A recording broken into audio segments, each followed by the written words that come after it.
जैसे कि गुरुद्वारे संगठित है, वैसे हमारे मंदिर संगठित क्यों नहीं है और हमारे मंदिरों में लंगर की व्यवस्था क्यों नहीं है?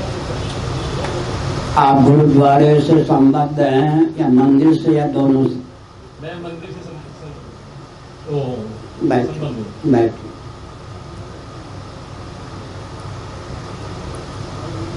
पहले आपने कहा हेलो हेलो हेलो किसका नाम है?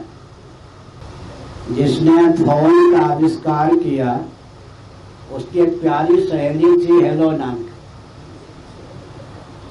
और फोन का आविष्कार करने के बाद अपनी प्यारी सहेली को कहा हेलो हेलो हमने इस यंत्र का आविष्कार किया।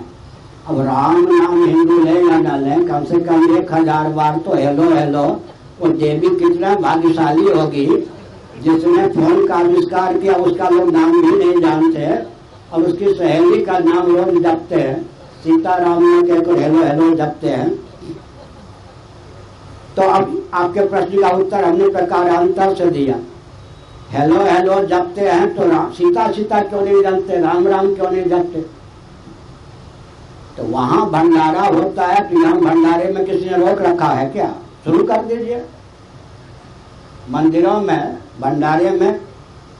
अच्छा, आपको मालूम हो या न मालूम हो, गुरुद्वारे पर यद्यप भारतीय संविधान की 25वीं धारा के अनुसार जैन बौद्ध सिख लिंगायत ये सब हिंदू के रूप में ही परिभाषित उद्भाषित किए गए, आर्य समाजी ब्रह्म कुमारी आदि, धीरे धीरे सत्तारूढ़ प्रदूरदर्शी राजनीतिक दलों ने इन सबको ठिसकाना शुरू कर दिया। उसमें कई बाबा कई बाबू भी सम्मिलित हैं, बाबू ही नहीं बाबा भी सम्मिलित हैं। कुछ बाबा अब तो लिंगायतों को भी हमसे अलग करना चाहते। तो मैंने यह संकेत किया कि सिखों के गुरुद्वारे पर वो एक्ट लागू नहीं है जो हिंदुओं के मंदिर, और मस्जिद चर्च पर तो बिल्कुल ही नहीं है। यह स्वतंत्र भारत की विचित्र छवि है। सनातन धर्मियों के मंदिरों पर सरकार का पूरा शिकंजा है। और अकाल तख्त देख लीजिए, आनंद साहब में देख लीजिए, वहां उनकी अपनी व्यवस्था है। पंजाब में चला लंगर, भंडारे की बहुत प्रशंसा होती है। पंजाब के व्यक्ति लंगर के लिए भंडारे के लिए अन्न पर्याप्त दे देंगे, रुपया मांगो तो नोक झोंक करेंगे, अन्न पर्याप्त देते हैं। सेवा का प्रकल्प, अब आप स्वर्ण मंदिर जाइए, वहां चाहे कोई राष्ट्रपति ही क्यों न जाए तो झाड़ू लगाने में बाहर संकोच का अनुभव नहीं करेंगे। यहाँ मंदिर में जाते ही, मैं कलेक्टर हूँ कमिश्नर हूँ, मंदिर के दरवाजे पर भी, वहां पर हम व्यक्तित्व और अहंकार को और बढ़ा करके जाते हैं। जेल सिंह जी की से कुछ भूल हुई या ना भूली हो, उस तथ्य के अनुसार सिख थे, उनसे कुछ भूल हुई, उनको प्रायश्चित दिया गया कि भक्तों के जूते की मालिश कीजिए, किया या नहीं? एक राष्ट्रपति को भी ये प्रायश्चित वहां दिया गया, और यहाँ तो कलेक्टर क्या तहसीलदार भी पहुंच जाए तो VIP बन करके उसका वो तो कुछ सेवा करने की स्थिति में नहीं होता। तो हमारी प्राचीन प्रथा तो ये नहीं थी। हम तो मठ मंदिर को केंद्र बना करके ही सारा अभियान प्रकल्प चलाते थे। वो प्रकल्प चलाने में अभी रोकता कौन है? आपको तो सुनकर आश्चर्य होगा, तिरुपति बालाजी आंध्रा अरबों रुपया प्रतिवर्ष हिंदू आस्था पूर्वक चढ़ाते हैं। खुल्लम खुल्ला इतना प्रतिशत उन तंत्रों को वहां से सरकार भेजती है जहां हिंदुओं की हत्या का, मार, उनके नाश का अभियान और प्रशिक्षण चलता है। हमारे मंदिरों का शोषण करके शासन तंत्र हमको नष्ट करने का मार्ग प्रशस्त कर रहा है। तो मंदिरों को अभी जगन्नाथ मंदिर के लिए हम क्या कह रहे हैं? शिक्षा, रक्षा, संस्कृति, सेवा, धर्म और मोक्ष के संस्थान ये मठ मंदिर थे। फिर से सुनिए, शिक्षा, रक्षा, संस्कृति, सेवा, धर्म और मोक्ष के संस्थान थे। अब गिने चुने व्यक्तियों की आस्था, मनोती मानने और जीविका के साधन रह गए। बल्कि सरकारी तंत्र के नोट और वोट के केंद्र बना दिए गए। आप पंजाब चले जाइए, दुर्गाना मंदिर भी है या नहीं। जब हिंदुओं के लिए स्वर्ण मंदिर में प्रतिबंधित करने का अभियान चला, तब उसी की नकल करके दुर्गाना मंदिर अमृतसर में बना। वैसे सरोवर अब तो सोने वोने मर दिए गए हैं फिर। लेकिन वहां आप जाके देखिए, जब भाजपा सम्मिलित हो जाती है सरकार में तो भाजपाई ट्रस्टी होते हैं, अब कांग्रेसी मातम बनाते हैं। कांग्रेसियों की सरकार बन जाती है पंजाब में तो दुर्गाना मंदिर पर कांग्रेसी राजनेताओं का एक छत्र राज्य हो जाता है। 700 ट्रस्टी है उसके सदस्य, ट्रस्ट 700, एक दो नहीं, वो भी मैं 15 साल पहले की बात करूं, 700। वो सब अब क्या मतलब, वो दुर्गाना मंदिर को राजनीति का गढ़ बना दिया गया। वहां पर एक एक मंदिर पर जिस प्रांत में जो सरकार होती है, और थोड़ा आपको न मालूम हो तो सुन लीजिए, भारत में 4 या 5 तख्त हैं सिखों के, प्राचीन परंपरा से प्राप्त। पांडा साहब नाम का ना तो भारत में नहीं है, भारत की सीमा की बात करता हूँ। जरा आप पटना शरीफ चले जाइए, उनके जत्थेदारों से मेरा परिचय रहा है। जिस पार्टी की सरकार होती है बिहार में, उसी के होकर वो बोलते हैं। हम समझते हैं दूर के ढोल सुहावने। जिस पार्टी की सरकार बिहार में होती है, या तो भूतपूर्व मुख्यमंत्री को पकड़ते हैं या वर्तमान।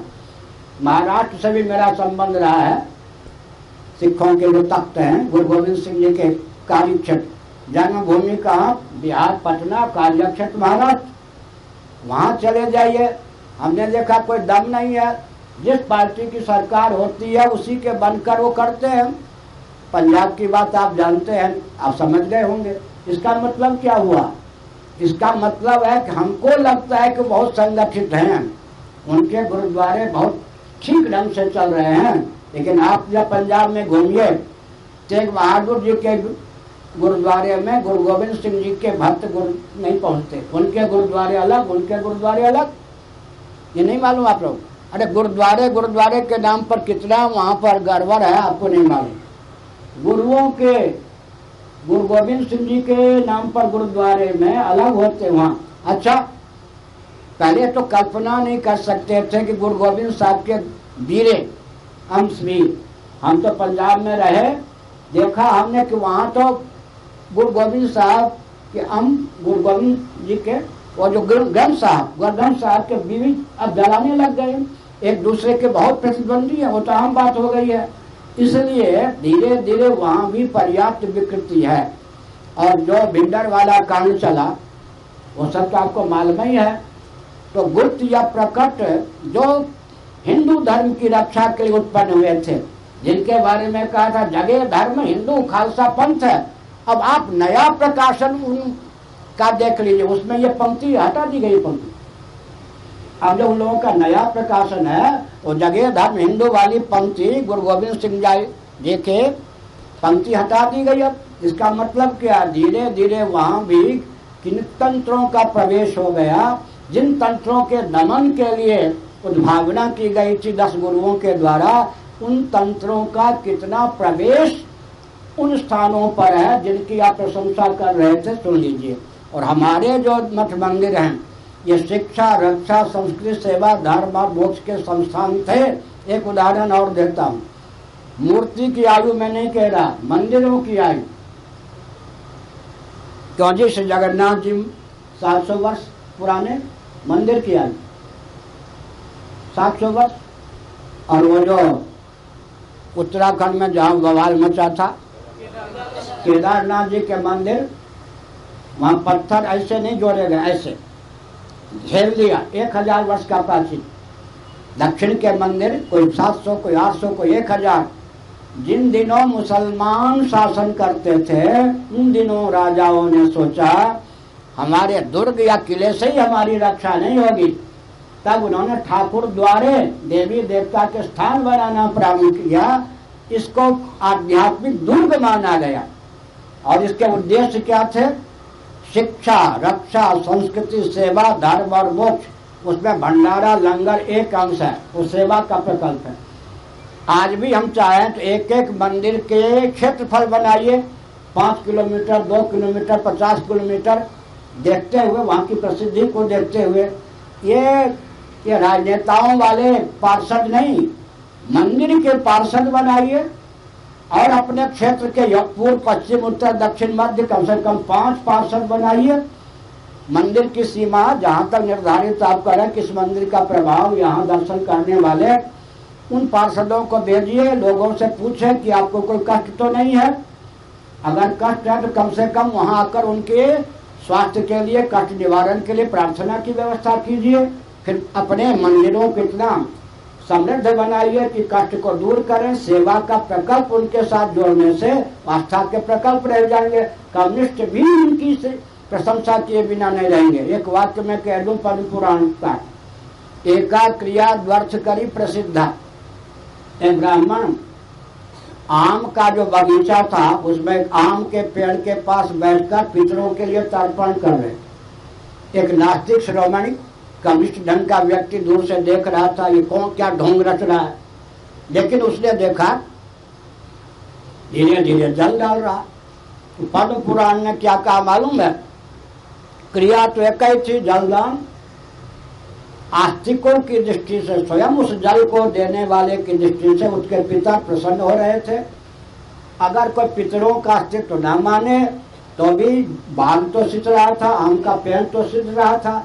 हमारा कौन सा ऐसा प्रकल्प है सनातन धर्मियों का, विवाह, यज्ञोपवीत, दाह, संस्कार, भंडार, जो भी, जिसका एक कम्युनिज्म की धारा में, नास्तिकता की धारा में, देहात्मवाद की धारा में बहने वाला व्यक्ति भी प्रशंसक न हो। अरे कम से कम भंडारे जब मिलेंगे श्राद्ध में या विवाह के अवसर पर तो कम, अच्छा बैंड बाजे वालों को दिया जाएगा या नहीं, यज्ञशाला बनाने वालों को दिया जाएगा या नहीं। एक हमारे, अच्छा दिल्ली है ना, पहले तो 1-2 जगह रामलीला, कितनी जगह रामलीला होती, बहुत जगह, कम से कम पूरे दिल्ली में जितनी रामलीला होती है 1 अरब रुपया खर्च होगा या उससे कम, ज्यादा। अब थोड़ा सोचिए, रावण बनाने वाले, कुंभकर्ण बनाने वाले, मेघनाथ बनाने वाले हिंदू होते हैं या कोई और होते हैं? सोच के उत्तर दीजिए। अच्छा, आतिशबाजी की सामग्री जो उनके पेट में डाली जाती है वो ज्यादातर हिंदू होते या क्या होते? अच्छा, आप अयोध्या चले जाइए, रामलला के जितने उत्सव होते हैं, अयोध्या का कोई मुसलमान राम जी अपने मंदिर में विराजमान हो, कोई विरोध करता है? क्योंकि राम जी से जितना लाभ वहाँ के मुसलमानों को है, क्यों लाभ छोड़ना चाहेगा? हमारे हर पर्व त्योहार की रचना ऐसे की गई।